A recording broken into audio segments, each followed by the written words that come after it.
আজকাল দাম্পত্য জীবনের সবচেয়ে বড় সমস্যা হলো, তরুণ বন্ধুরা ভালো করে শুনে রাখেন, বিয়ে যারা করবেন ভবিষ্যতে আরো ভালো করে শুনে রাখেন, এই মোবাইল ফোন আমাদের দাম্পত্য জীবনকে ধ্বংস করার অন্যতম কারণ। অতএব আল্লাহর ওয়াস্তে মোবাইলগুলোকে নিয়ন্ত্রণ করেন, মোবাইলগুলোকে নিয়ন্ত্রণ করেন। বাসায় ঢোকার আগে মোবাইলের গলা চিপে বন্ধ করেন, এরোপ্লেন মুড করেন। ফ্যামিলিকে একান্তে কিছু সময় দেন। সারাক্ষণ খাচ্ছেন মোবাইল টিপতে টিপতে, ওই যে কৌতুক আছে না, যে মোবাইল টিপতে টিপতে খাচ্ছে, খায়া ডাইল মনে করে পানি ঢেলে নিচে পাতে।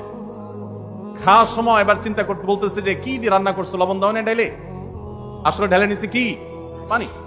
তো মোবাইল টিপতে টিপতে যদি মানুষ সংসারে স্বামী স্ত্রী একে অন্যের সাথে সময় কাটায়, তাহলে দাম্পত্য জীবনে অশান্তি নিশ্চিত।